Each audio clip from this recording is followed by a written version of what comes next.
is your WESN News on the Hour. I'm Naomi McNish. Thanks for joining us. Here are the headlines.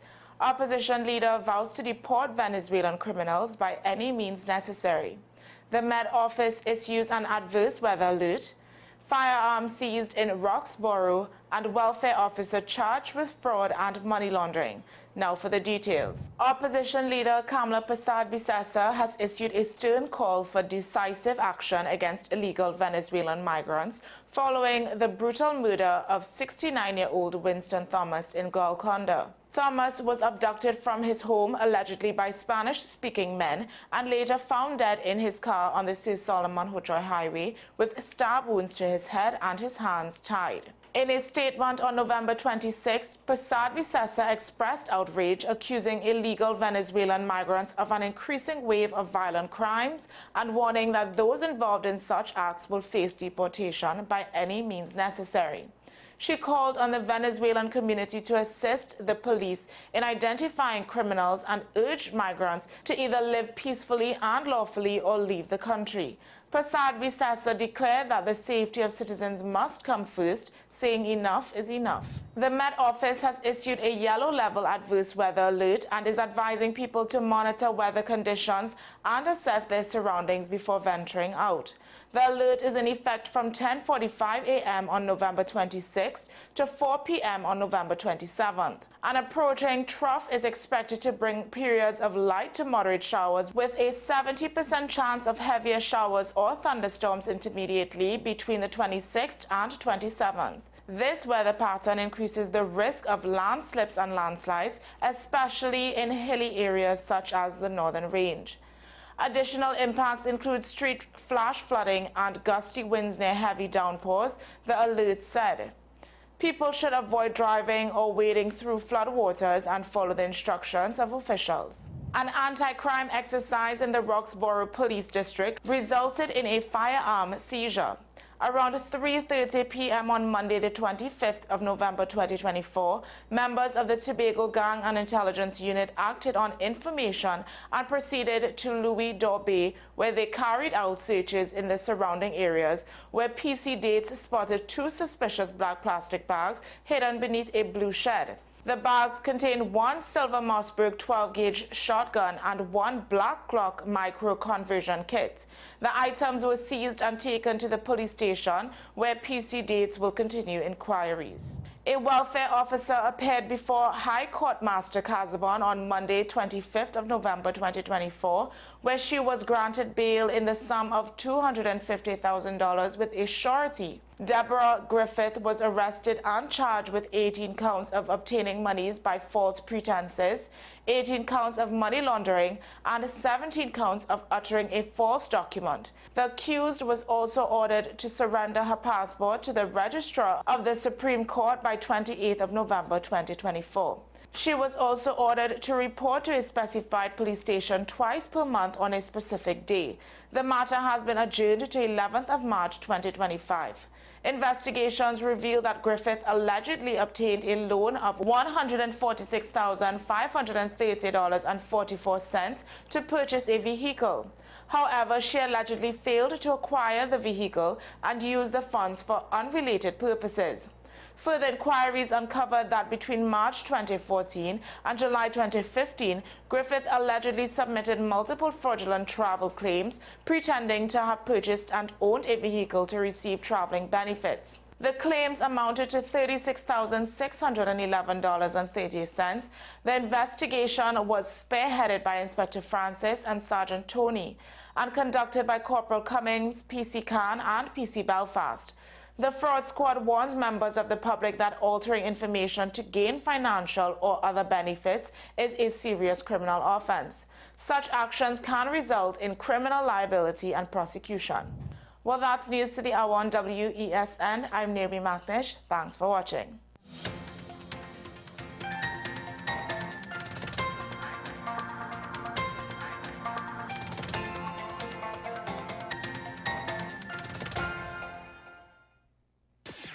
WESN.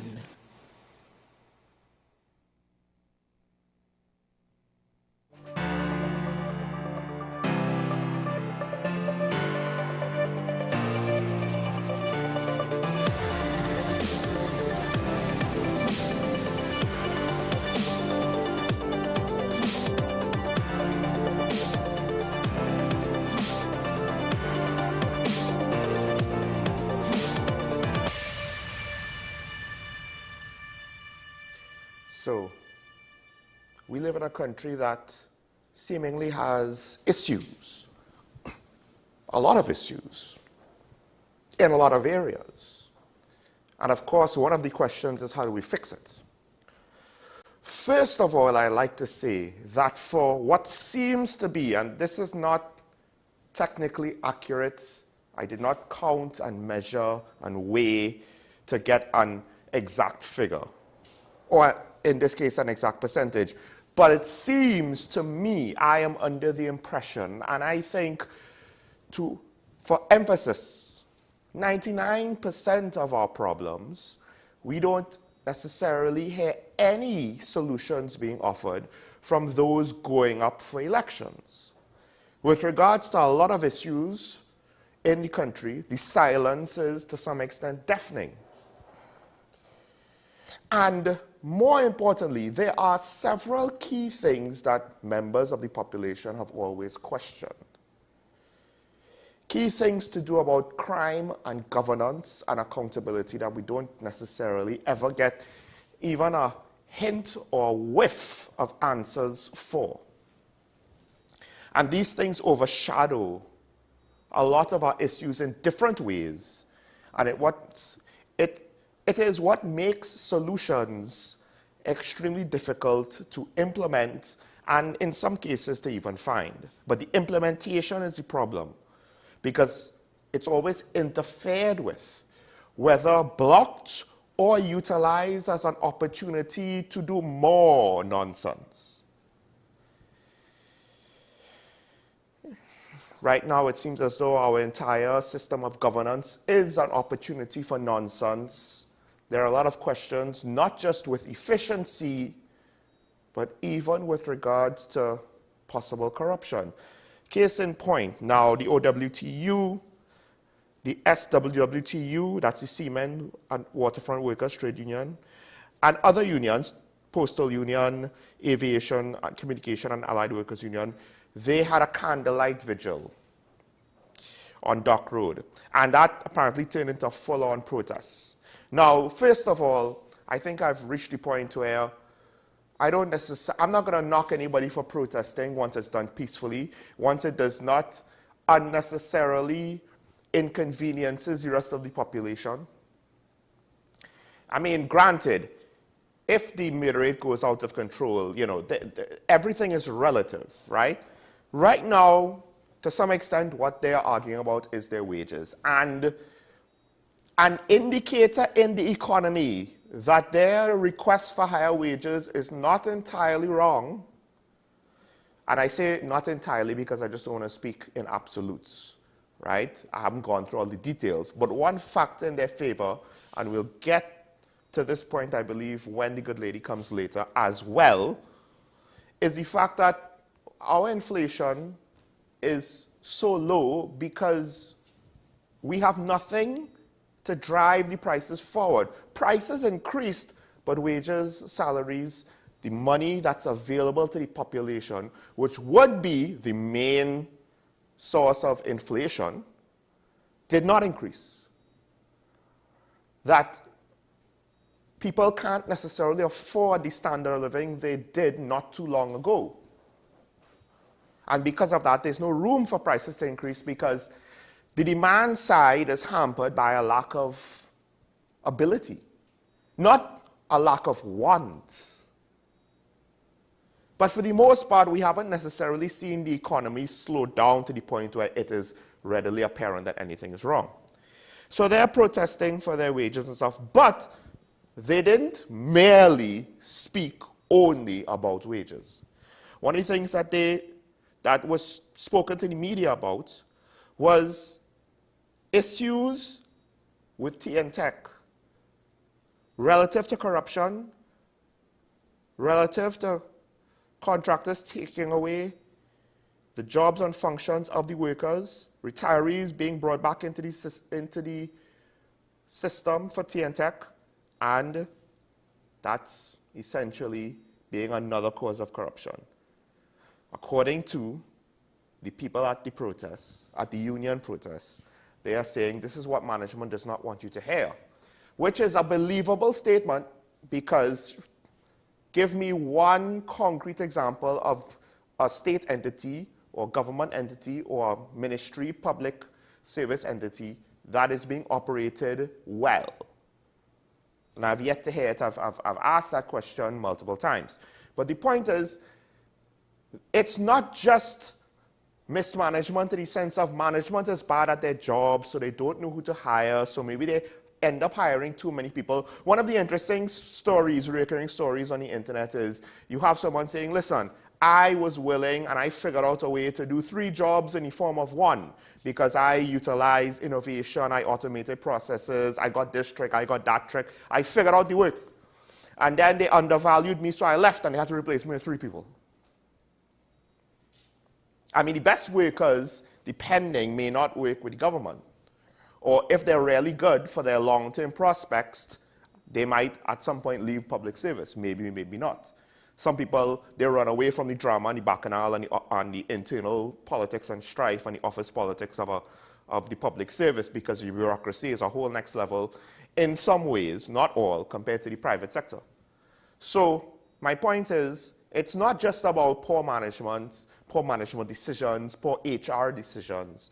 They're pointing to corruption, interfering with HR practices. Not even just corruption in the form of, well, I have a friend of a friend that need a job, and they find him a job. Because that in and of itself, when done on a limited basis at least, is not necessarily debilitating.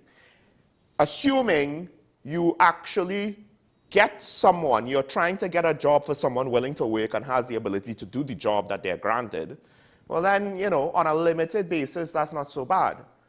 But that's not always the case, and it's not always on a limited basis. The unions themselves have pointed out, government interference is bloating the employment pool of these entities. They don't necessarily want to negotiate to shrink it back down, which would be a concession that they could offer in order to ensure that they get their wage increases for their members.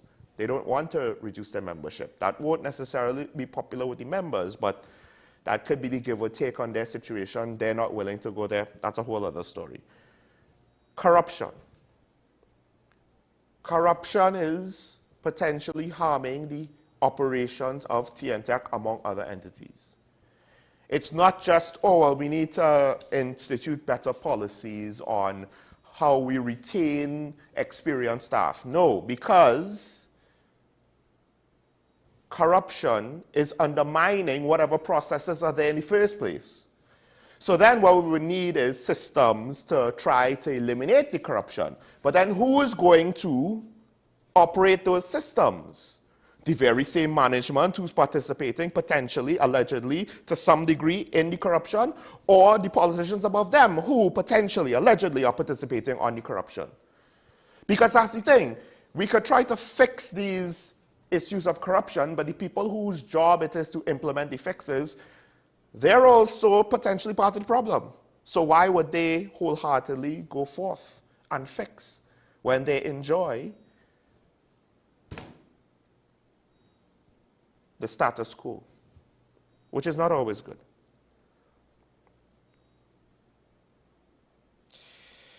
And the thing is, maybe what we don't appreciate, you see, we know things. Generally speaking, every now and then I have conversations that literally makes my heart go cold, my soul just kind of gets sucked out of my body, and despair kind of replaces it. Because I would hope that we would all want to see our country do well. And when you hear about some of the things that goes on behind closed doors in the various systems by which this country requires to operate, it's very disheartening how far and how bad it has come. And I think one of the things is we all kind of know it. Right? I have been told things to that effect as rumors and hearsay, essentially. Right? Although the speaker might actually have had pertinent direct knowledge. But, you know, you hear things, the population speaks, we know things. But there's a difference kind of hearing something that you can't substantiate for yourself and then getting a very direct source that could give you details. And then, to some extent, it's not just academically we know the general concept that, hey, bad things are going on, but rather there's an emotional foundation now of being unable to deny, hey, things are bad. And it's not just academic, and it's not just academic on the surface level. We're going into details now of how bad it is and painting a worse picture. We don't necessarily, we're not emotionally accepting that. And one of the reasons why is I believe that in the past, I've said we can't afford the levels of corruption we used to. What's the implication of that statement? Taken in reverse. How we used to deal with situations in the past is throw money at the problem. Wage negotiations, they need more money. To some extent, throw money at them back. Keep them happy, they'll vote for us, everybody wins, right? That is the pattern of the behavior that the unions themselves, I guess, have learned to operate under. And when now the game is changed and we don't have money to throw at you when you protest, what are we going to do? And the unions have slowly had to figure out, all right, we need to have other demands and maybe even have other things that we might be willing to accept if money is not it. But we need to figure out a different way to negotiate. We can't just say we want more money. Because the government already stonewalled the OWTU over Petroshan, essentially. Case in point, the Minister of Sports came out and said, hey, we have the highest level of funding to athletes in the Caribbean. I'm not entirely sure how true this is. It might be true in a certain category or in a certain context, or it might be true outright. Here's the problem.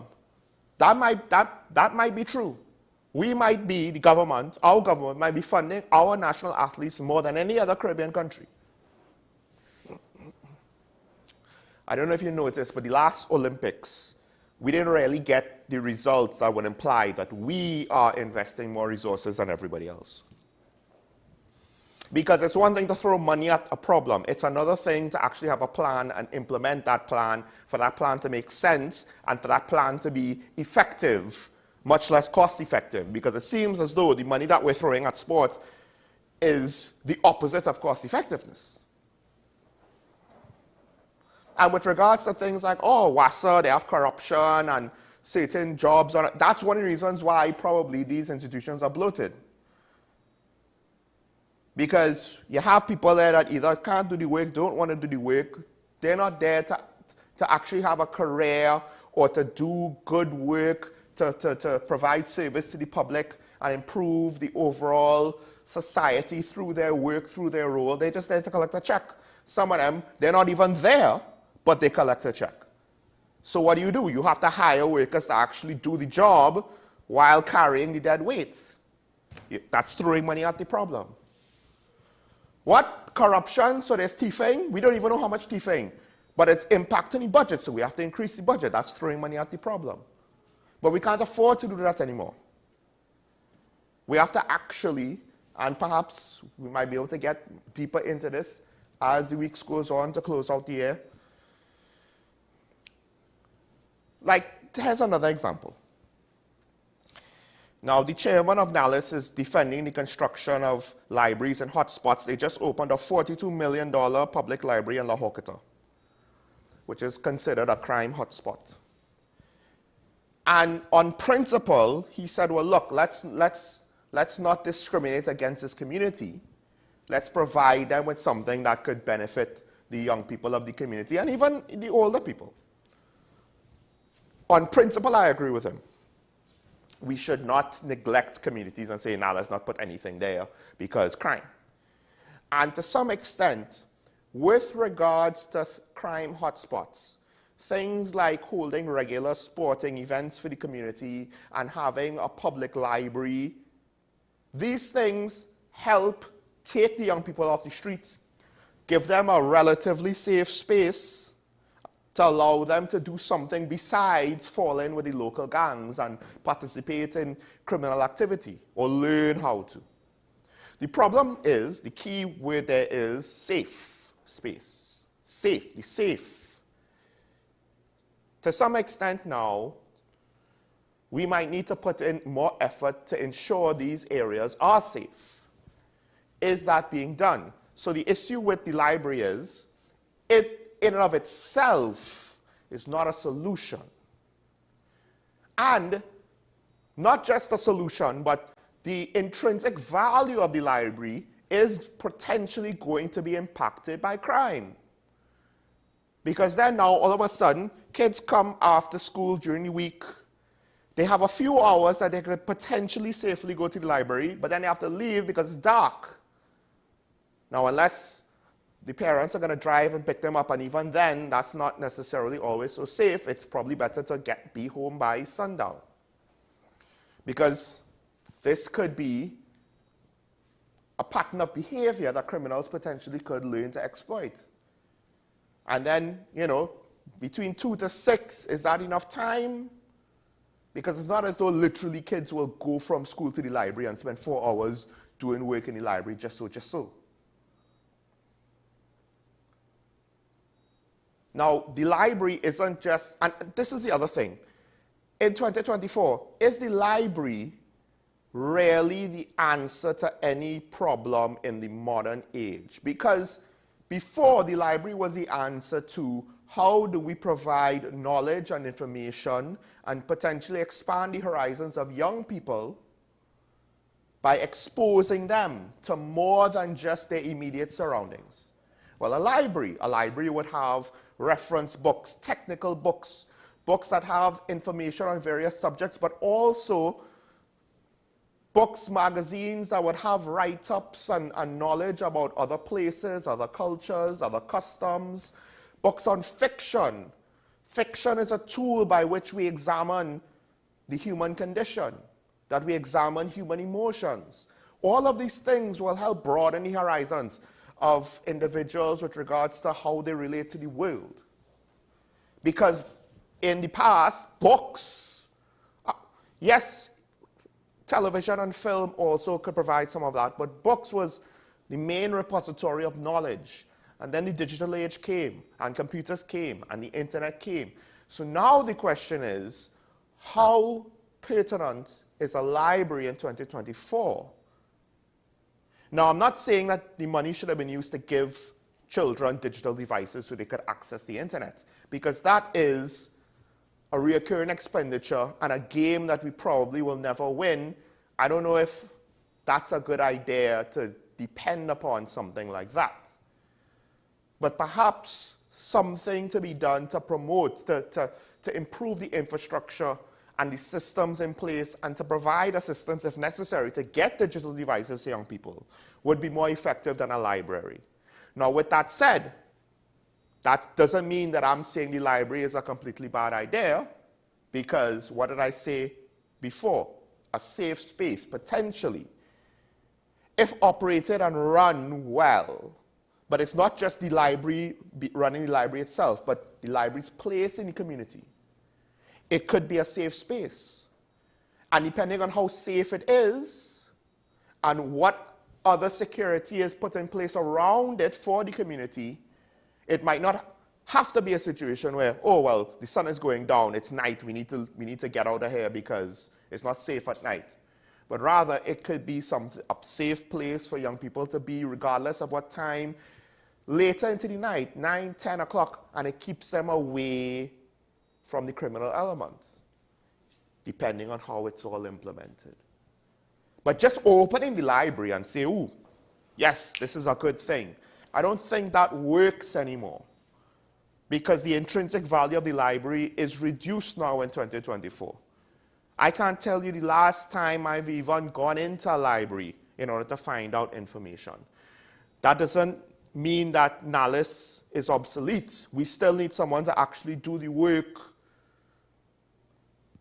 at the end of the day for our own benefits, for our own information.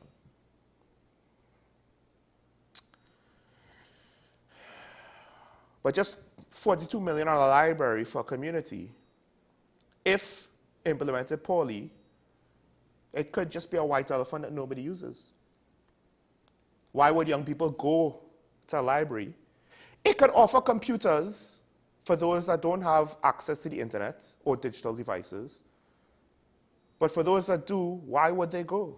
Would they even bother? Is the investment worth it, depending on the size of the library? Maybe the library could have been smaller. Maybe the library could have been set up in a different way to do other things. Have active programs, not just be a passive center.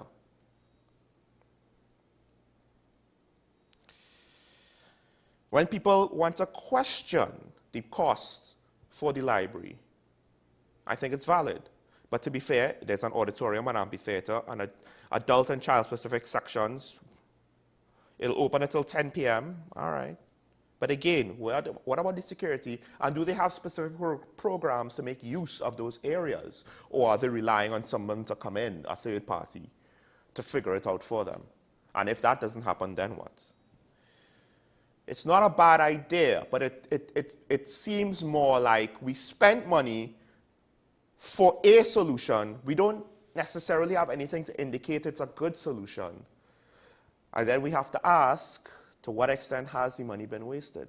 Because it's not like before, where if a $42 million facility wasn't completely necessary, it's all right, we have more millions where that came from. No, it's different now. Things are different now. We no longer have the capacity to just throw money at a problem and hope it goes away. We actually have to think about where we spend and put in more effort to come up with solutions to deal with it. But crime impacts education just with this library facility alone. Corruption impacts many areas of the public sector. And it's not so easy to do the right thing when you have the bad Johns hanging over your head. Let's take a break. No daily review today because we have the good lady coming up next. We'll be looking a little bit at the economy through the lens of the wage negotiations that are ongoing. Stay tuned. This is Talking About WESN. Sean Michael Small. We'll be right back after this.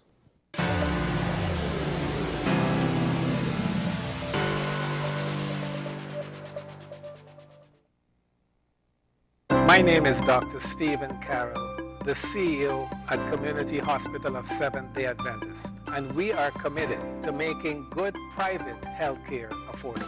For all your medical needs, including dental, radiology, laparoscopy, behavioral and mental health, along with many other services, contact us for more information at 235-5479. Community Hospital of Seventh-day Adventist, where good private health care is affordable. This holiday season, bring the magic of Christmas home with WESN's Joy of Christmas. Relive timeless classics from the laughter to the heartwarming moments that make the season unforgettable. Hey, light the lamp, not the rat, light the lamp, not the rat! Santa's coming to town! Santa! Oh my God! Oh, poor baby. Experience the joy of WESN special productions, crafted to bring you new stories and cherished memories. This year, let WESN bring the joy of Christmas to your home. Merry Christmas, Charlie Brown! Catch the spirit, catch the joy. Anchors away. May the force be with you. Only on WESN, your content capital.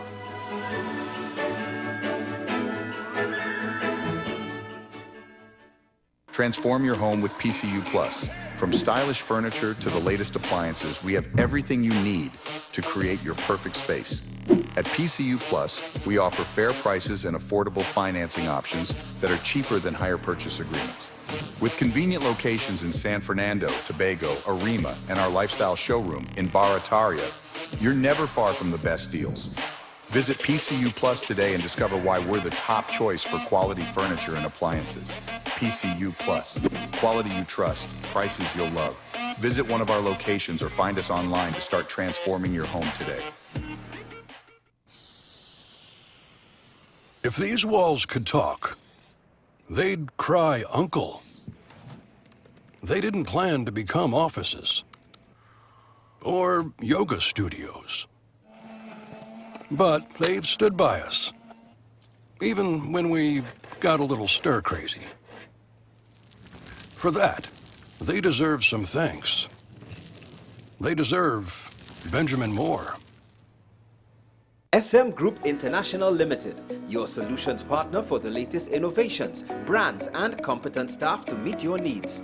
We provide products and services in the following divisions: executive services, event rental and services, power and heavy equipment, construction and property management, food and beverage, aggregate and sales and distribution. Check out more on our products and services at www.smgrouptt.com. Contact us at 221-7445 or email at info@smgrouptt.com. We are SM Group International, your solutions partner. FanZone, your reliable, authentic supplier, has just gotten better. You can now visit our website www.fanzonett.com for your authentic wear and collectibles. The only place where you can use both your Visa debit and credit cards. Visit our website fanzonett.com to make your purchase today. Every word, every line, every paragraph depicts a real moment in someone's life. A father, a sister, a mother, a brother. We at Newsday are dedicated to you, the people, and through independent, unwavering journalism, strive to always bring your stories to life. Because your stories are more than just words. Newsday, independent and credible. Money is something we all deal with, but how many of us truly understand it? What if you could make better decisions with your money?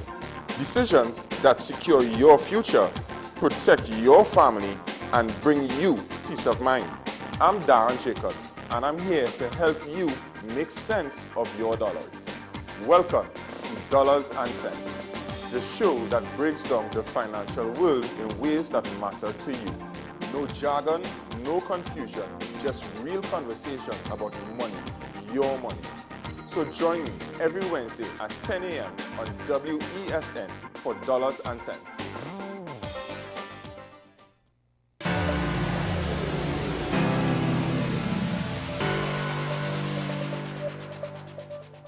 And we're back here and talking about the WSND Content Capital Show. Michael Smallhead, joined by the good lady herself, former Minister of Finance, among other things, other titles, right? Other virtues we could extol, you know, day upon day, you know. And the good lady herself is trying to tell me, oh gosh, stop it with all of that. But she is here with us. Of course, I speak about Karen here, Shishera. Good morning, Karen. Good morning to you, Sean. Good morning to your listeners. And, you know, Sean and I spoke as we always do. I always say that. And of course, we're going to talk about the Salary Review Commission's recommendations. And so I'm going to start by that and interject some of the reasons that have been put forward for the increase to be granted and those against that. But first of all, I think the best starting point is, because for some of us, somebody was kind enough to send me online, although some of it is reported in the newspapers, the number of officers that would be affected by the Salary Review Commission report. Of course, we know it's the MPs, we know it's senators, we know the Prime Minister, we know the President. Those are the big ticket items that we call out. The Commissioner of Police, but they're also permanent secretaries, and a number of other members of the public service. So just by way of what is going on in the country right now, we have to contextualize everything that we speak about. The Salary Review Commission recommended, I'm reading it right now, a series of significant pay increases. So I actually tried to look and see what the extent of those increases are and what percentage. So someone, I think in the papers, but someone also sent me what it would look like. So currently the Prime Minister gets $59,680 and the proposed amount is $87,747, which is a 47% increase in his salary. For the President, President gets $64,000 about, and it would be 81%. And that is around the same vicinity that the President, because she's getting $64,000 already, her increase would be 26%. And so we go down to the Chief Justice, currently is 50,000 and proposes 60,000. The one thing that bothered me about that is because that number, and then it goes down the line to the various, and the opposition leader, currently the opposition leader gets 29,500 and the proposed increase is 52,159, which is a 76% increase in what she currently obtains. And I think most people are more concerned about, yes, the public servants, the public servants for sure, but certainly a lot of it comes from the people who run the country, are responsible for the various ministries, and the concern that whether or not in the current context, and one of the headlines we've seen in the papers, is it ever the right time? That's a good question, because people will always say that, is it the right time, but is it really the right time? Well, among the reasons why it may not be the right time is that, first of all, the Prime Minister himself, nobody less than the Prime Minister, has gone on record and saying that we are in for hard times, we need to tighten our belt. It is in the papers, and talking about Prime Minister tells tighten belt, in for hard times. Then he talks about how, so the Prime Minister himself, as the head of the cabinet, is telling you that you are in for a hard time economically, tighten your belt. It's going to be like that until maybe 2020. So I don't think if that's accurate, but let's say we go with his version. So if he's saying tighten your belt, in that context, you've seen so many unions. WIGOT, which is the university lecturers. We have PSA, which has 9 unions under its belt, which will include TNTech. We also have the CGWTU, which is another union, and a number of other unions. And for instance, WIGOT has been offered 0.02%. And the Minister of Finance has gone on record as saying take the 4% or take nothing. And then you have the unions asking for 4 and 5%. So when you juxtapose the Prime Minister's own words about it's hard times, we're in for hard times, tighten your belt, difficult times, and SRC is recommending increases for him, let's look at him alone, of increasing his salary by 47%. It's very, very difficult even from a principal position, and certainly as a leader, that people can stomach that. And let us see what is it ever the right time? I could tell you something, and this is not what I am making up. This is coming from The Economist, and this is coming from the data. And as one of the economists says, I'm not listening to the IMF. I don't know where the IMF is getting its information. I think that's Dr. Roger Hussain made a comment to that effect. What I'm going to look at is what is the reality. And, you know, one of the realities that you have, the facts that you have to say, why have all the banks reduced your foreign exchange to 2,000? That never happened before. So no, it's not the right time. But did we ever reach to that point? Yeah, I think we might have reached that point when the foreign exchange was in a negative position and the IMF had to come in. Yes, I can remember that. And I do remember, if I can recall, I'm subject to being corrected, and it is nothing against Jean Miles, because many people felt she was a martyr. But at the time, so it was reported, that was the straw that broke the camel back that started the 1990 revolution, because they said, you are asking the public servants to take a cut in their salaries, no longer receive COLA, and a number of very stringent measures which the IMF had recommended and was being implemented by the government, yet you're finding 50,000, if I remember, to put up a statue in honor of Jean Miles, which was very politically tainted. Because for those who are older, know that the story is that she was made a martyr, for one of the #1 members of the PNM cabinet at the time. And it was felt that she had been sacrificed at the altar of political expediency, and using her at that time was the straw. So when we look at today, we look at the fact that I use the banks, that's a good indication. When you look at Dr. Roger Hussain, who says since 2015, the cost of food has gone up by 43%. People have to eat. when you look at the fact that since we closed on Petrotrin, we are now importing all our fuel. And I think through the Freedom of Information Act, they were able to get the data. And I believe from 2019 to 2023, we have spent US $3 billion in importing fuel. And for 3 months of this year, 430 million was spent in 3 months on foreign exchange for fuel that Petrotrin used to refine and not only provide for the local market, but for the regional market also. So, and then we look at the foreign exchange. This is not my word. This is a number of economists. I think they have been on record, so I don't think I'm wrong to mention their names, Dr. Arjun being one of them. He says the amount of bond, which is the debt on the international market that this government has taken on, you know what for?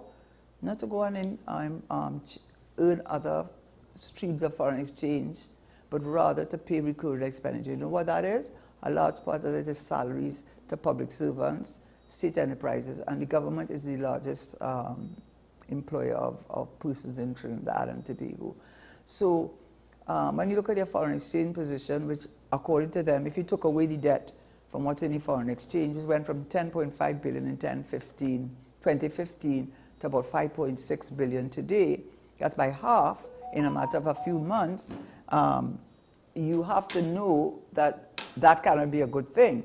When you look at the fiscal deficits, which means your expenditure is not meeting your revenue every single year except 2022, and where you're getting the money to finance that expenditure, it's from the issuing of bonds, which is taking on debt. And then when probably running out of that option, because Standard & Poor's says if you continue running deficits as you're running deficits, we are going to have to downgrade you, and the downgrade is to junk bond status. That's the next. If you downgrade us one more, we go to junk bond status, and that affects the foreign investment climate. So if you look at the foreign exchange position, if you look at the deficit position, if you look at our debt to GDP, we are, I think Jamaica is even better than we were. In 2013, it was 144%. Now it's 73% in 2024. Our one is 74%, which means a lot of the, what does that mean?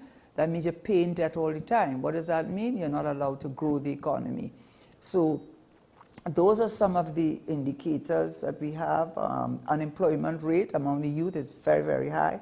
Labor force participation, which is really the measure you have to use, but we won't go into that. It's at its lowest. And what is supposed to really be the source of revenue for this country is the energy sector, and in every single area, every single area. The Central Bank has said it, and it's there for you to look at. Go to CSO and go to this, Central Bank, courtesy the Ministry of Finance. I couldn't get it on there. Well, I couldn't find it. Let me be more clear. I couldn't find the data there, but I found it on Central Bank, and they said they got it courtesy the Ministry of Finance. And when I looked at LNG, natural gas, barrels of oil per day, the petrochemical industry with Atlas and Titan, and you go on and on. We're going downwards, and you know, we don't have control of the price, but that's bad enough. I've said it so many times, but where's the production? We don't have the production, and which brings me to the point that I'm sure everybody saw this headline today. Well, I was shocked as I opened my papers, no, I don't know how it's reported in the newspapers itself. The physical paper. Physical paper, thank you.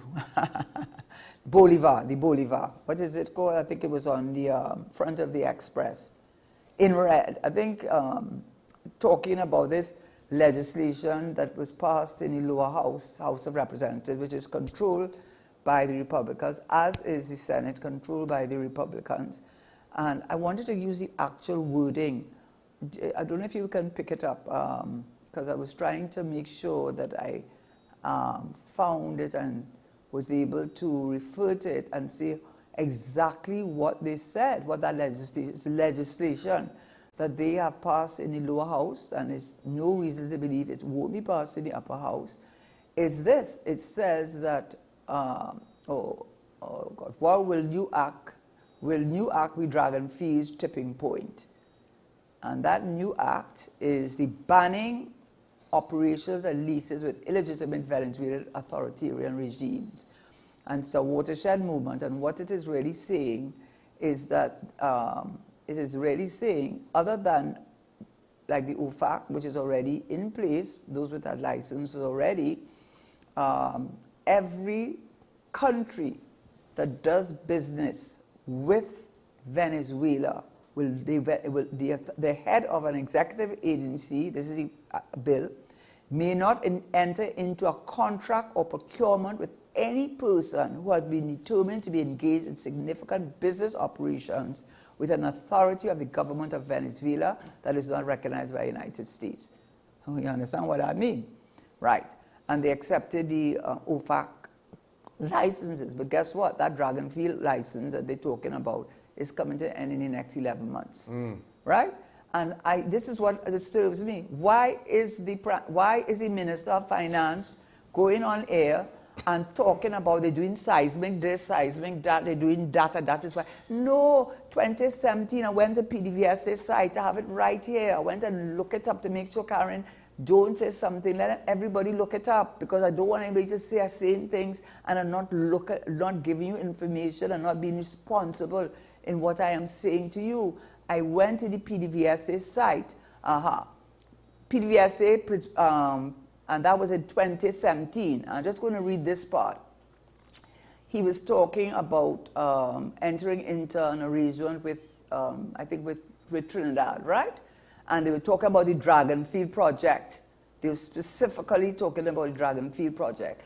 And it says, I think it's the other one, it says, he said by the end, it will give us 500 million cubic feet. But right now, at the beginning, it'll only give you 100 million, you know. And 350 million when it's at the highest, according to our ministry, 300 going to LNG and 50 going to the petrochemical, which is where the money is made. But there's another one where they specifically said that the infrastructural work necessary to bring the Dragon negotiation for the export of gas. This is in 2017, and they have a Shell sign. This is what they said. It's in 2017. Negotiations for export of gas from Venezuela to Trinidad and Tobago move forward. They also discussed for the completion of infrastructure related to Dragonfield, which has 91% progress.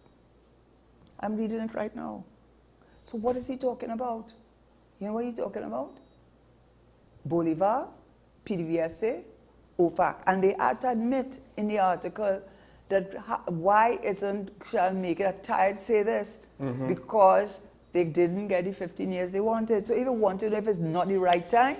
And I just wanted to add, yes, it's not just what the Trump administration will do with regards to Maduro and sanctions on Venezuela and the OFAC license, which they just don't have to renew ours after 11 months. That's the thing. They don't have to actively do anything. They just have to passively let it lapse. And then what we're going to do? No, we also have to realize the high prices and high demand for natural gas came about. Why? Because of the Ukraine war.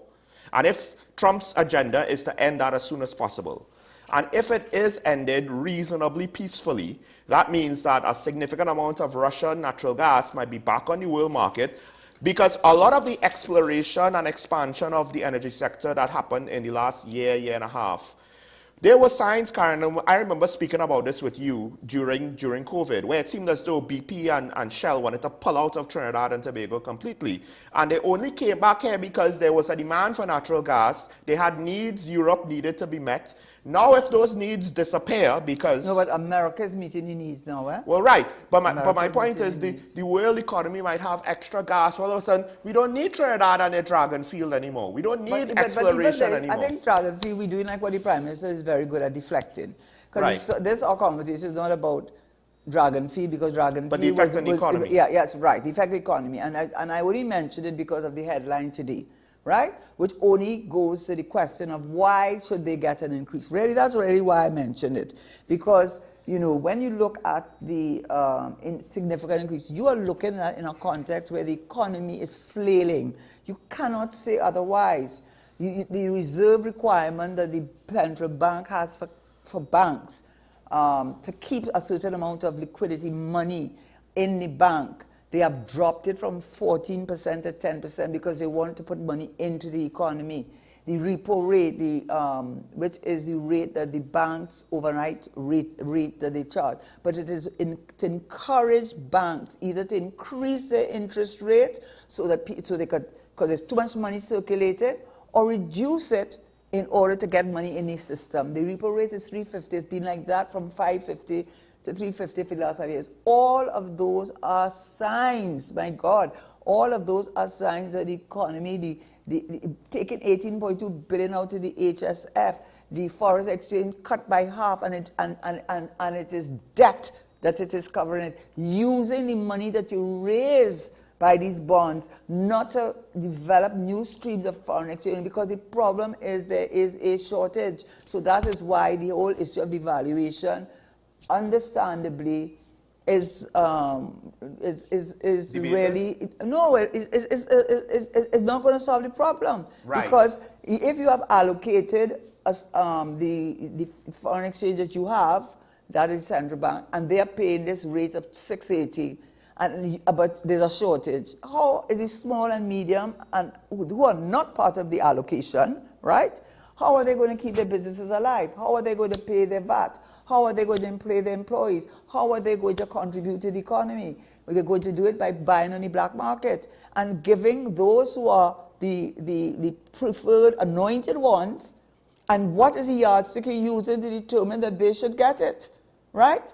To what extent are they helping to grow the economy, or are they involved in the business of buying and selling? You know, these are all the questions. So all I am saying in regards to that is that when, one, the huge increase in salary that SRC has recommended, I do not know what key performance indicators they use to determine. It cannot be the state of the economy, and it cannot be how they have managed the economy. It cannot be that. It just cannot be that.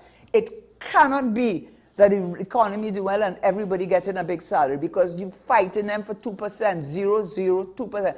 You fighting them down for that. That's what you fighting on, all you. I'm not saying yay or nay, right? So the context in which we are living in Trinidad, and the Prime Minister himself is telling you why you have to accept it, because things are hard.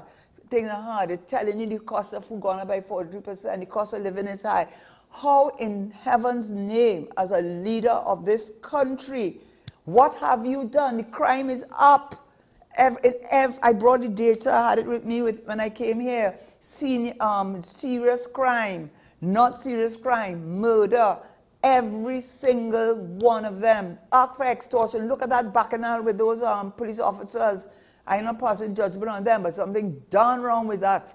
Something is wrong with that as Commissioner of Police. And you're supposed to get an increase. So what? Go and pray? When you tell us to go and pray like your prayers didn't reach to Jesus? And by the way, I am a practicing Catholic, so I am not mocking the religion, because I am a practicing Roman Catholic.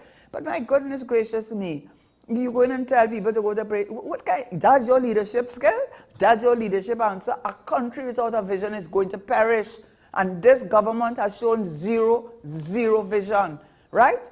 And you know what is the major kickback? Even in their, which I did find it on the Ministry of Energy website, investments.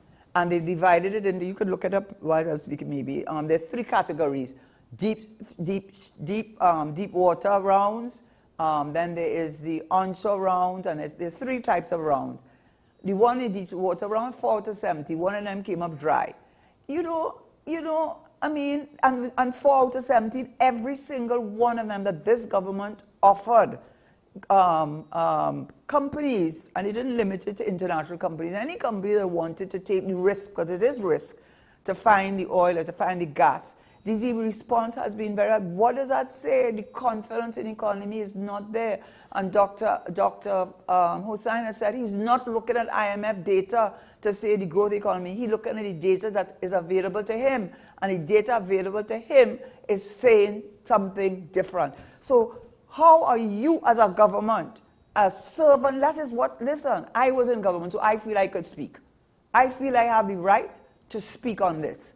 I have the right to have an opinion on it. Particularly you in finance. You weren't you weren't the Minister of Agriculture. Right, because apparently you were in the belly of the budget. Right, and apparently, from what I read very quickly, was that depending on your substantive ministry, your salary could be affected. So I don't think, apart from the Prime Minister, I think the Minister of Finance is generally accepted to be there at the top of the right? Of the increases. Right. And when I was made Minister of Finance, I was only given one minister in the Ministry of Finance. It's only one, whereas I'm not complaining, the Prime Minister had himself and 3 other ministers in the Ministry of Finance, but I wouldn't call their names.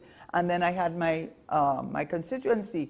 That is servant leadership. You think I'm going to sit down there and complain about my salary? But then I shouldn't have gone in there. Yeah, I'm not going up for CEO of a company where what they're looking at is their profit margin. What they're looking at is their corporate image. What they're doing is there a scandal involved in your name that is going to encourage persons not to buy a product? You know that's what they do. Are you involved in something? They have to ask you to resign because it is doing damage to the company. Have you been involved in fraudulent or activities that put into question your conduct? Then we ask you to resign. It's just you're pointing out a whole lot of things, and a lot of people will say, yeah, we have that in the government. Where? What we have in the government is a what I mean to say, we have the activity that should lead to, if it was in the private sector, consequences. We just don't have the consequences. Right, so quite apart from the fact, let us be thing, that whole thing with the Minister of Energy and quarrying and mining, how Justice Frank C. Prasad could shut it down because it's illegal quarrying in Waterloo. And then the man who is known to be the Prime Minister is good friend from Tobago. His son goes on June 5th, and the same place that you give illegal quarrying, given the quarrying. And they say the quarrying issue is the aggregates that they take out, which is state cargo, which belong to you and me, you know, and then they go and sell it to the state. And he got permission in 2 weeks to do that. In 2 weeks to do that. After the arrest. After the arrest. And they're going to the appeal and they lost, trying to get their things released. Well, they lost in the first round, and then they lost in the appeal, so they lost twice. Lost twice, right? And let them go to the Privy Council with that now. Yeah, you know, and let them get another set of licks, right? So this is the kind of thing that we have to put up with. And then you have a Minister of Energy keep on telling you foolishness about Dragonfield. Keep on talking that nonsense about Dragonfield. And then you have Ines Gate. Then you have, that's the issue of Integrity Commission. Right? Then we have how you operate. There's so many things that we could speak about. The performance, if you're using performance metrics, the Commissioner of Police, the Minister of National Security, the Minister of Energy, which is important to our economy. I don't know what the Minister of Tourism is doing a lot of disjointed or everything all over the place. Sorry, that's what I think you're doing. All right? And that's how it comes across.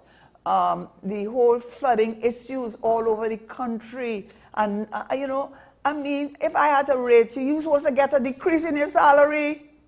And when you give all of those unions, the 47% you get in, and the 20-something% you get in, then get it. But you know you cannot do it. You know why? Because you don't have the money. You know why? Because you have mismanaged the economy. And therefore, if you were in private enterprise, all you would have been fired. And I'd just like to say, this was not, there's no collaboration or corroboration, but there's an opinion piece in the Newsday that, that mirrors your sentiments, essentially. I didn't read it, huh? Exactly, no, because it came out today. Right, but I could have read it, but I did not. Yeah, but we settled on this topic yesterday, right? So, and I'm sure you didn't know that this was coming but what I saw this morning was the Bolivar thing. Right, but this is another piece of commentary by Kenny Prasad. TNT, once a shining beacon of economic promise in the Caribbean, now finds itself at a critical juncture. Beneath the surface of its energy-rich economy lies a precarious dependency on oil and gas, exacerbated by decades of missed opportunities for diversification and fiscal reform.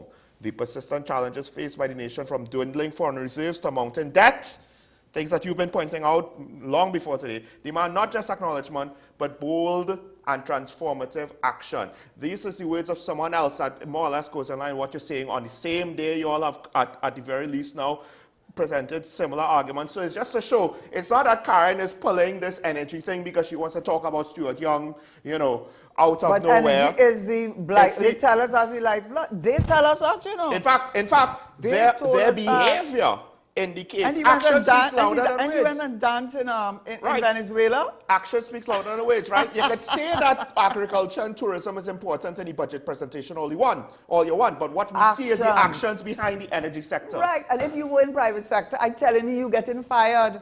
Because what they're going to tell you is they're going to ask you, what is your strategic objective for your thing?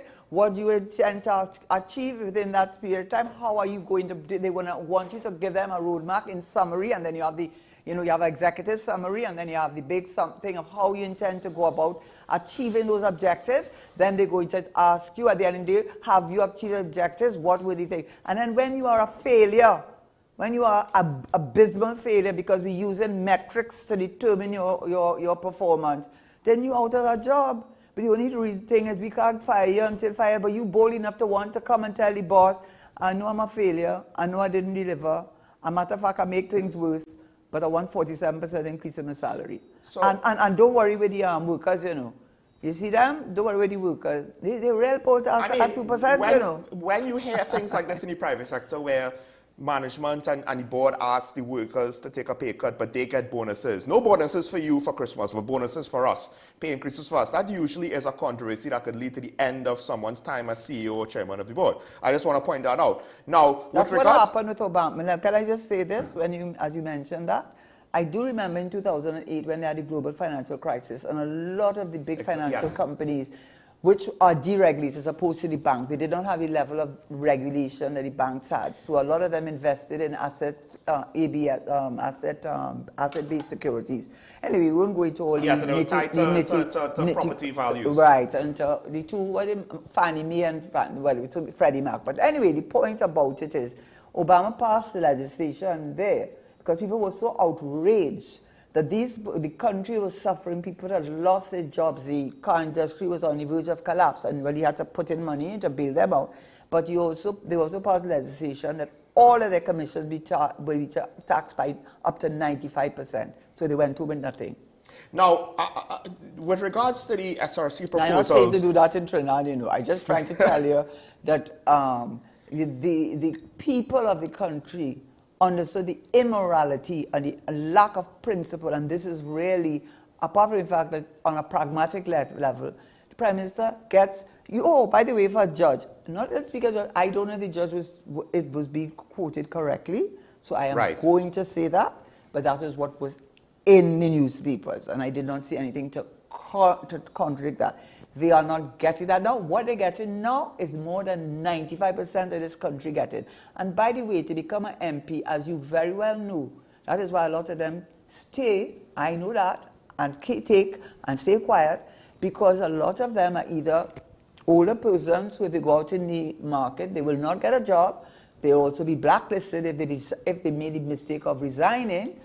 And also because before they were there, nothing is wrong with that. But the car, the chauffeur, all of that will be stripped of them, and that's why a lot of them will stay quietly and go quietly and not say anything, because they become seduced by the power and money and position that goes with the ministerial appointment. So, now, you've spoken about the political side of the SRC recommendations. With regards to the permanent secretaries, the Commissioner of Police, and other public servants. Sorry, I don't mean to be disrespectful by saying she, but my God. I mean, we are now, under our amendment of 2006 to the Constitution, one of the decisions that was made with the Police Service Commission, that the Commissioner of Police and Deputy Police, Commissioner of Police would really have all powers of transfer, discipline, over members of the police service. And only when it came to the police commissioner and executive commissioner would there be subject to directly to the police service commissioner. Of course, one always has a right of appeal to the tribunal. The point is that the commissioner of police has the kinds of powers that were not enjoyed, or unfettered powers in a sense, before 2006. So you really can use that as a yardstick for performance. And if we have to use that as a yardstick for performance, they did a survey, And that's another thing too. It's not just only this whole thing with the extortion issue. The Service Commission. Yes, and the murder and the rate of murder in this country and kidnapping that goes on unabated. But what they did is they did a survey to ask people if they had trust and confidence in the police service. And the results were abysmal. I think over 83% do not. So what is that? Yeah, basically, when you round it all up, right, in the round. So if you come to me and I give you a job and I get those kind of results, I'm going to tell you that you're not suited for this job because you're not performing. So someone wrote an article, they need metrics. So this is the point I was going to make also. One of the things too, even you asked about the public servants, the fact of the matter is, and it is true because I started my career in the public service, I left, and a lot of people, it's a good starting ground really for a lot of people because you get exposure, at least I could talk from the legal side, you get exposure to legal matters that if you went into a big firm, you knew you wouldn't get that exposure. But in the government service, because there's a lot of constitutional matters, judicial review matters, big heavy items. You get the kind of exposure that you would not know. And the experience. Exactly, and experience. There's no question about that. So a lot of people do go in there and stay for about 5 years, but they know they have to leave after 5 years. When I say they have to leave, because the reality is you have tenure, and now there's a lot of contract work nowadays, but there was that security of tenure. So it's a trade-off, salary versus security of tenure. And in today's world where so many people do not have that, they have to create their own pension by creating their own annuity. There's no security of tenure. And in an environment where the employment opportunities, especially for those who are educated, to be put in the right type of job that suits their, appropriate to their training, things have become even more difficult. So one of the, everybody knows that the public service offers security of tenure, job security and stability. And there's a cap, because there's a cap in how much you can get. And the cap is because who's paying your salary? It's not how well the industry did this year. We did really well this year. We're going to give you a big, but what they do is instead of giving you a salary, they give you a big commission, right? Yeah. You get around it by giving a commission.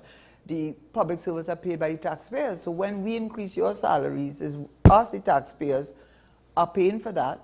But it's the same state-owned enterprises like TNTech and all of these things, and the university, who they're saying can't get more than 2%. But so you have to understand that there's security of tenure, there's a cap on his salary because it's being paid by the taxpayer, and you have to also recognize more and more, although there's a lot of bureaucracy in public service, certainly you need to put some metrics against the performance of those persons who choose to go into the public service, who are not public servants in that sense, but the persons who are senators, who are ministers, commissioners of police. What are the metrics are you using? And it must be done by an independent body. Jamaica has something like that. They have a act that they passed in 2021 that sort of puts a sort of independent assessment of how the government is managing its. I had actually put in, I'd actually made a note here. I tried to put in, it's called the Independent Fiscal Commission Act 2021. And that is really, what they're trying to do is put some sort of, in other words, how the government spends their money. Some sort of independent Yes, how oversight. the debt, yes, and the debt, how the debt is, how do we reach the debt position? And should it be, what are your strategic objectives? Have you met those strategic objectives?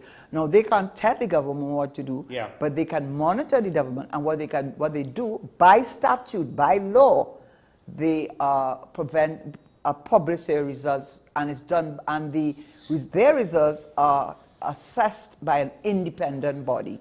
Right, okay, so, and as a backstop. So you see, those are the kind of things the government could do to give us faith and confidence that they deserve the salary, but I don't see anything here that makes me feel that they deserve anything. I mean, if I had any say in it, a lot of them would get a pay cut? Yeah, because they're getting chauffeur. I had a chauffeur, you're getting chauffeur. Everybody know you get in the car, you know, and it's a big difference. The stamp duty thing is a big difference. All of them driving around in big car. You think they could have half of them who driving in big car could not afford that big car if they were not ministers. I think one of the things too is I can say that with surety. I'm wondering if to some extent we've kind of missed the boat on public service, because Dr. B. Israel said it, I think, best. The salary is not why we offered ourselves for office. We do our best and we'll continue to do our best regardless. And I think that doesn't just apply to elected officials. As you said, if you want to make big money, you go to the private sector where it's profit money. And you have to earn it. Whereas if you're in the public health sector, if you're in, you know, whatever public service, yes, you get stability. That's one of the reasons why doctors and dentists go into the public sector. It's not to make the tons of money that you would think you would make as a lawyer, as a technocrat, and as an analyst, as a medical practitioner. And if you become once you become a consultant, your number of hours that you're required to be at the hospital can be limited, and you can have a thriving private practice on the side. But my point is, I think we kind of missing the boat, because people tend to, it seems, they go into the public service for the stability, not for the actual serving the public interests. Or even if they go in for that reason, that's in all fairness, even if they go in for that reason, the young ones go in, after a few years, it dawns on you, but wait now, I was in class with this person at high school, at university, and now they have a nice house, they take their children on vacation, and yes, my salary was looking good when I was a single person starting off, because it usually is the case, you know. And then all of a sudden I'm stuck there, and what happens to you now is when you try to do a resume, what is your resume going to say? That that is the reality. That's why a lot of people leave the public service, educate the ones, and then also to be an MP, with all due respect to everyone. But do you have to have, what's your qualifications to be an MP? Right now, if you want to be a doctor, you have to have some qualifications. If you want to be a lawyer, if you want to be an economist, if you want to be the manager director of a company, they want to see what university you went to. They don't only look at what university you went to, you know. They'll also look and see what degree you graduated at, what university, summa cum laude, as they do in the States, or first class, upper first class. They look at all of those things to determine whether or not you're good fit, because the economies are moving at such a fast rate. I knew, as a fact, that what they tell you is agility, ability to be able to adapt. Yes, because you have artificial intelligence, that's it, that's the name of the game now. So your ability, what they look at is if you can do so well in whatever degree you graduated, and you do very well, and then you do well in your other jobs, good references and so on, a company will take a chance with you, because it is to realize that you are a person, you may not have had experience in this particular part, but you show the ability to do that. What does an MP have to have? What does an MP have to have, though, I'm asking? What does he have to have? No, I do believe that people expect their MPs to be educated, but depending, you know, there's questions. I'm not saying anything wrong with... there's questions with regards to the... Let's just say, I do believe many members of the public question the ability and proficiency, not necessarily the credentials of the MPs, but if the ability and capacity of critical thinking is not there, one has to argue, you know, did they really earn any sort of credentials? And I think more important, in all fairness, as even if they had zero thing, a lot of them are counselors before, so they would have been given an opportunity to do service, so you'll be able to kind of test the waters with them. I think at the end of the day, it is delivery. Are they able to deliver?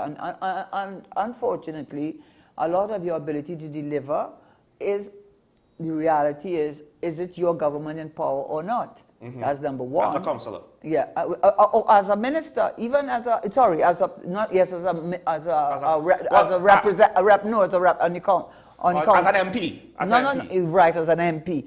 Is your government in office or not? Yeah. And then, although I would argue, both on the level of MPs and councillors, it seems as though there isn't enough resources to commit to those things. So even if you're with the government, your ability to do anything is very limited. I'm going to tell you the other part. Are you in government? That's the first starting point. That's the starting part. Start there. And then after you cross that hurdle, which ministry are you in charge of? Ministry of Finance. I have to be on the good side of the Minister of Finance. Right. You Ministry of Agriculture. Well, I mean, I know no offense there, but just telling you that's how it operates. Well, that's because that's how we prioritize agriculture. Right. That's the problem there. Yeah, because when anybody wants something, there are certain ministries that have certain powers. So they say, I have to stay on the good side. So that does help you. So, you know, and so the ability to deliver also has things, what you call exogenous, that are not under the control of the person. But what I will say is that if you want certain positions in private organizations and in the public service, as a professional, you have to have certain qualifications. But I guess I'm focusing more on the MPs, the Prime Minister, the COP, and those persons who are the leaders in our society, and they need to set the standard, and they are the standard bearers, and they cannot be telling me to tighten my belt, hard times ahead, and are prepared to take salaries, which as they are now, is probably more than 95% of what this country, most people in this country are making, and I'm talking about middle management. So that's the immediate concerns of the SRC recommendations, but for the underlying issues of the economy, of course, that goes into talks about how we could improve the economy.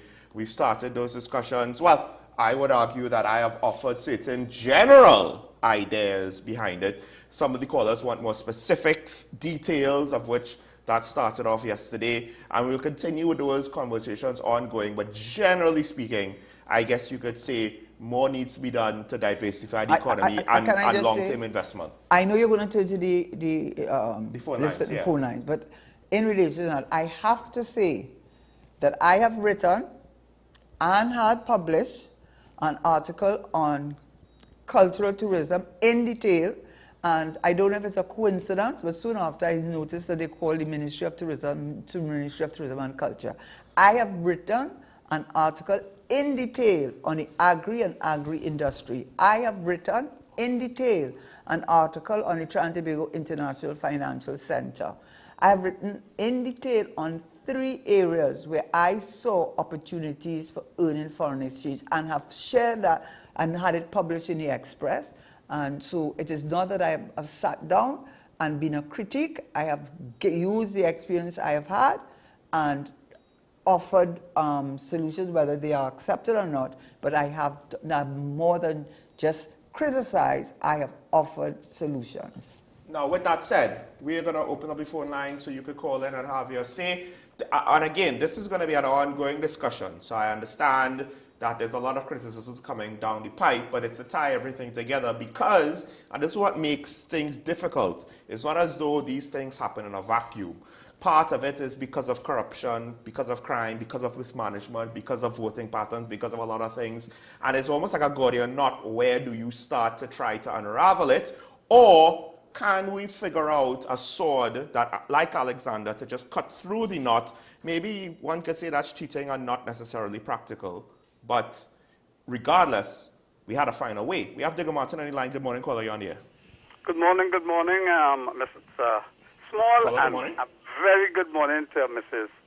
Karen Teixeira, former finance minister. And I'm going to start with her last... We can't tell the call. I think he is speaking, but we can't hear him. Hello? Hello? Is TSTT again? Still can't hear the caller. Okay. Hello? Hello? You hear me? Hello? Caller, I don't... I am assuming that the broadcast people are hearing you because I'm hearing... I think I'm hearing someone speak through speakers outside of the studio. Right. Okay. Caller, I think we can hear you now. Wait, caller, stay with us. Yes, we can hear you now. Okay. Apologies. It's not me. It's TSTT. No, it wasn't TSTT caller, but I'll leave it there. Continue. Okay, and a very good morning to Mrs. Karen Nunes Teixeira, former Prime Minister. And I'm going to start with her last utterances. She said she wrote several articles, and one of the things we were questioning the ability of ministers. She wrote the article. Did they understand what she was writing? So that is a major problem, because we asking if they are competent enough to deliver, to do things that is in the best interest of the in the country. So Karen, continue to write. Let us read it in the newspaper, and then we will question the ministers and them for not taking sensible advice. The other issue I want to talk about is the SRC, and I'm going to throw out some or a couple of metrics that we could basically benchmark them on, including the hierarchy of the leadership of the thing. One, the Heritage and Stabilization Fund and the reserves. Those are two metrics we could increase it by 10%. And the other big one is reduce our borrowing, our debt. If we manage those metrics in a positive manner, we could see the country moving forward. So those are some of the metrics to benchmark the performance of the government. The third one that I started to laugh at yesterday, when they opened and they cut the ribbon for the library somewhere in La Joqueta, and it jogged back my memories to 10 years ago, when the statement was made with respect to the Brazil High School, when the current, I believe the current Prime Minister, he was short of ideas, and he said, we're building schools for Dwayne and parrots. And that is, the library there is within walking distance for that school. So we put in bricks and mortar. We have a digitization drive, a ministry. So why we boxing in ourselves to bricks and mortar? Give them the device. The device started in 1995 when the Pandey administration gave public servants a loan for computers. So that is how much? 30 years ago, we had an idea, government had an idea how to move forward. And I'm saying no more, because bricks and mortar will not help us get, is as we come back to question the ability of some of the ministers, if they have the vision, if they have the strategic thought, where they want to go, how they want to go, and what are the deliverables again. You building a library, what are the metrics? Within a year, what you expect to achieve from it? You have basically all the secondaries in the catchment area use the library, or what? Or would it be an adult education center for people who have dropped out? I'm going to have a nice morning. Well, Caller, one thing though that we have to understand, because I always don't necessarily like the whole let's give laptops to school kids. Not that I don't want them to have laptops, but it's a recurring expense that will never end. Whereas a library or school library is a way to make access available to the internet without having the recurring expense, because you have the facilities there. For each generation of school children, they have the facilities available to them. So it's a cost-benefit analysis, because that's a heavy burden to put on the state, that we're going to provide you personal devices, and then are they going to be good devices, are they going to be cheap devices? There's a whole, the implementation is a lot more complicated than, say, if we, and this is what libraries can do for 2024, it all comes down to implementation, as you'd always say. We have Sir Corners first, then St. James. Good morning, caller. You're on the air. Good day. Morning, caller. Lady and gent. I don't understand this problem, what's going on with the Salary Review Commission. You have to go back in our history. What people don't realize, in the old days, politicians, at least the members of parliament, were not paid. Right? They were given back to society. And it was aimed at getting the best people. And I told you we reached the climax at independence, where we had, in my opinion, one of the best systems of government in the world. Two people, Johnny O'Halloran and his Privat, stopped this and reversed government. And although Carl Hutton Phillips tried to address it, Williams didn't take him on. since then, the politicians is not, instead of giving back to society, is grabbing as much as they can. When they first start to give them an allowance and then a small salary, a next misconception people talk about is that public servants get a free pension. That is enough. Government public servants' pension are deducted at source, is the cost of it. And the reason for this, if you look at people who don't enjoy a pension in the public service and in the public service, they get a 20% gratuity. That is what paid for public servants' pension. This is not the worst thing we get from the salaries, the first corruption. The worst one was when they went, because the politicians, I said, used to get this gratuity, which was to pay for their pension. They went back and gave them a pension on top of that. And not only that, whereas a public servants had to accrue salary for 32 years to get a pension, they had to pay, I think, about 1/3 the time, get 11 years. And I could go on forever, but I think you all speakers want to talk. But to show you that the problem in this country is our politicians. And I don't think Manning was any different. We see the Bacchanal going with property tax. Okay, thank you, sir.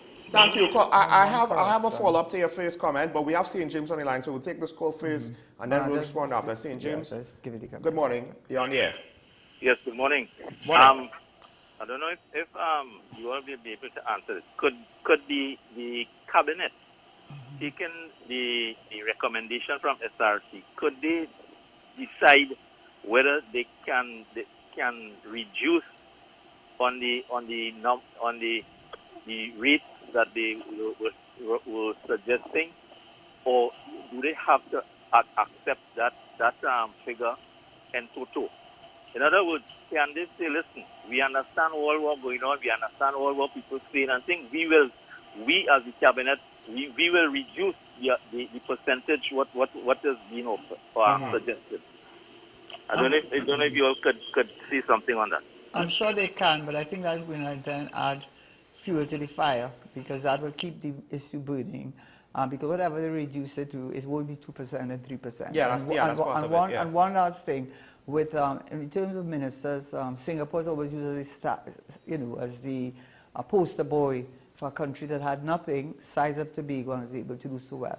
One of the things that I could never pronounce his name correctly, but one of the things to become a minister, you had to be highly educated. You were paid well, but you had to be highly educated. Not only educated, but you had to have the professional background. So you couldn't just become a minister just like that. All right. I just want to point out that according to my very, very quick and rough calculations, the American president earned something along the lines of, translated to TT dollars, and let me make sure I'm not, 220, is 226,000? How many people they have in America? Well, that's my point.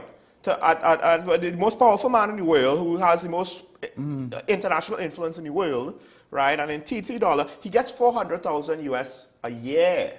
So you had to divide that by 12 months, and you could convert it at some point to TT dollars, right? So, like, at that level of responsibility, that's his compensation. But to me, like, it's arguably underpaid. Right, so it's a very good question with regards to how do we get to our Prime Minister's compensation? What do we compare to the level of responsibility and the work and everything that has to go into it, right? And as much as the American president's salary seems to be higher than ours, I think on a relative scale, maybe we should ask Prime Minister Holness, who rejected the increase, why he rejected it and the reasons. Right. And maybe we should find out what he took into account in doing that. We have San Fernando on the line. Good morning, caller, on here. Good morning, Sean. Good morning, Karen. Morning. Two things, Sean. About yesterday, I was calling back, trying to get in yesterday again to tell the caller from St. James, and he was talking about getting fruits and oranges and Otniks and Parson Brown. Tell him if he can come to Marbella Market on a Sunday, he can get everything that he wants. That's the first thing. because they still have oranges and those things available in South here. I don't know about in the North. Your caller, and because I wasn't going to call him, your caller from Diego Martin, John. Mm-hmm.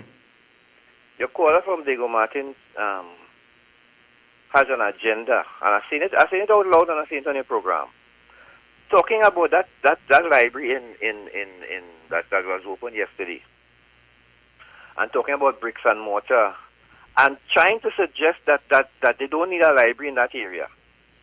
I am fed up of that gentleman calling in your program with all his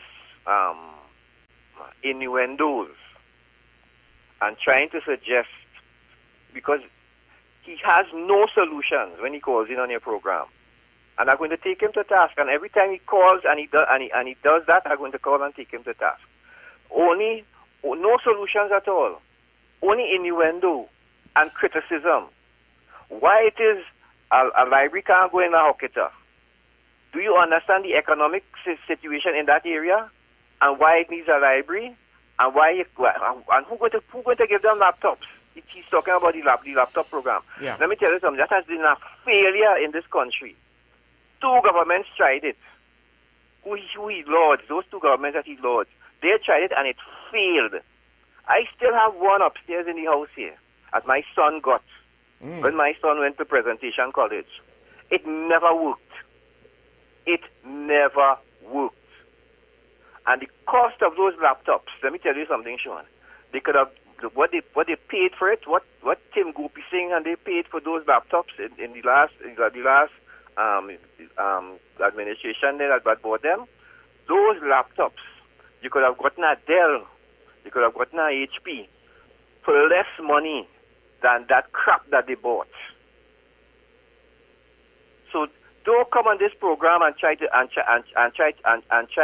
criticize good things that the government is trying to do. I am no lover of any government, you know.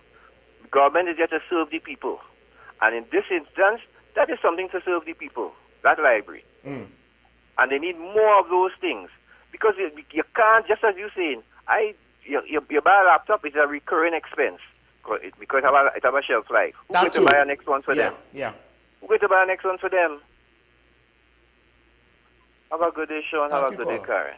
Yeah, I think what might be done, because I don't know that much about how the libraries today operate, but maybe we need to find out what services like, because you know there's storytelling. No, they have facilities in this new library, right? Amphitheaters and the like. Well, that's but they what didn't I say mean. what programs, at least I didn't see it. Right, because you know the old time thing of a library is just books, and people are not in, so if you're going to just say, well, all you're going to do is books, well then I can use my laptop to that, but I think it's much more than that today. Well, they also have computers, so it provides the public access to computers and the internet. And also, but it comes down to implementation. I agree with Mr. Sanfan in the sense that it is a good idea in general, but if implemented poorly, it could be a waste of money, and we're not really going to know. We're not really going to know until we see how it goes. That's where the communication comes in. I like somebody's calling. So yeah, okay, we have two Tunapuna, so these are the last 2 callers for the morning, sorry. First Tunapuna, good morning, caller, you're on there. Caller, good morning, you're on there. Hello, good morning. Morning. Yeah, good morning to the panel there. The problem is, something is worrying me very much. What will happen to our generations now and the future when these A1 and these robots are being introduced to do the jobs that humans are supposed to do? Because it seems as even Trinidad proposed to bring them in too. Thank you. I mean, I don't necessarily think we're there yet, but depending on the job, we could be closer than even we think but we on kind of automation. do it in a way with online banking. Yeah. Instead of having to deal with a teller. So from that point of view, and it is very effective and very efficient. The problem with the going down that way, and I've started reading up on it, is that it is a mechanism that can be used for financing terrorism, for money laundering, because for fraud. And for fraud, because then you can be sending it to an end user, and the end user can then use it for other things. So it's a little complicated that I'm not an expert on, but I do know that there are Positives, which we experience. I don't have to go to the bank. You go to the bank, there's hardly anybody now. You just stay home, you do your work at home, you do your transactions at home. Fraud is a big, cybersecurity obviously is a big issue, but I think there are concerns about it being used for funding terrorism, money laundering, and for fraudulent activities. Just quickly, some supermarkets in the state, they removed their self-checkout lanes after there were benefits, but there were also greater instances of fraud. I wish they would do that in Trinidad. I wish they do that in Trinidad because I have a big problem with that. Putting people out of work and put it in machines in exchange. We have one last caller to the put up before we wrap up quick. Good morning, caller, you're on the air. Sorry for the wait. Yes. Good morning to the esteemed panel. I'm just treating with the question of the Sales Review Commission and salaries paid to the politicians, etc. I noticed that every time we have debates on these things, we always go to America. I don't know whether America is the gold standard for this. What I'm trying to suggest is that in looking at the salaries and increases and so on, couldn't we look at it in terms of measurement of the budgeted income and expenditure vis-a-vis salaries paid in the other Caribbean islands? That's a good And I'm saying it's a very easy standard of measurement. We have bright people who can do the maths inside of it. Actually, I can answer you in a way because I do know as a fact. Thank you, yes. And that is a very good point, and especially since the salaries of the public servants are paid by the taxpayers. So there is a correlation with the budget and the salary cap. But also, I do know as a fact that, for example, as a judge, they are paid far, far, far less in the Eastern Caribbean, Jamaica, Barbados, than salaries are paid to judges in Trinidad. So you have to understand, they obviously take into account their financial and economic situation must be a metric that must come into play because the work is just as hard and it's just as difficult. And I think that's a good point that they need to take into account. Now, the thing is, I think when the debate initially started, the media referenced salaries in the region, right? Yeah. So I may have referenced the American president's salary in the past to kind of show, well, it's not so clear-cut or easy to think, right? Because on one hand, it is higher than our prime minister's. But I also brought it up here, and I was actually thinking, well, this is kind of late to bring it up if I didn't bring it up before, right? Because I think we already compared it to the Jamaica prime minister's salary, and his salary might actually be higher. So if we just want to do comparisons... But not higher with the increase that they're recommending. When you do the exchange rate? Sorry. It might be. You need to deal with that because their money is floating. So the rate of exchange, you have to look at their today's rate of exchange and divide it by what his salary is. Yeah, it might still be. It might still be higher than our prime minister's, even when you convert it, right? That's the impression I got from the initial analysis. But my point is that has been done. But is that the be-all and end-all? Performance metrics, key performance indicators, all of those things, as well as appropriateness, because that's the thing with politics. It's not just about, you see, the prime minister's position is not just to be the CEO of a for-profit organization. It's technically a non-profit organization. So what other metrics do you utilize? It's a profit for all metrics. Right. And one of those things is with regards to how is it for public sector workers, how is it for the standard of living for the rest of us? You know, all of these things potentially for the elected officials needs to be taken into account. I mean, the MP salaries... You also have to be worried about the impact it will have on inflation, right? Because once salaries go up, then prices of things are going to go up, and the prices of things are going to go up. You could say maybe to create employment, but then the employment will then demand higher salaries. So there's always a balancing act when you're dealing with the economy. So what I would say is that as of the information we have at this point in time, I would think that the Prime Minister would be well pleased not to accept it, especially when they're now in negotiation with so many unions.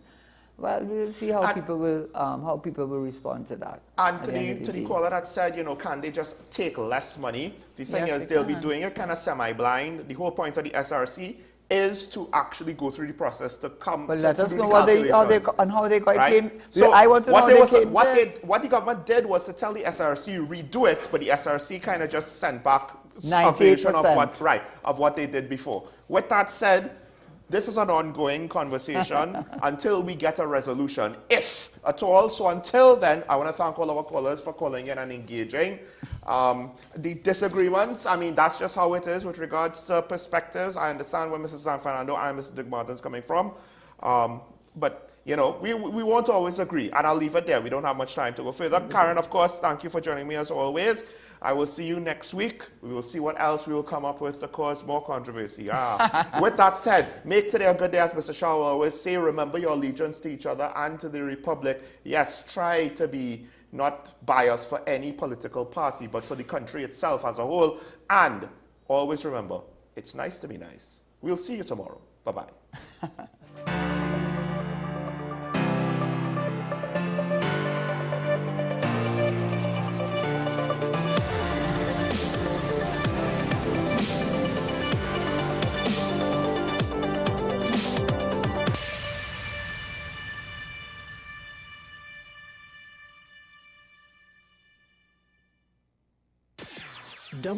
WESN.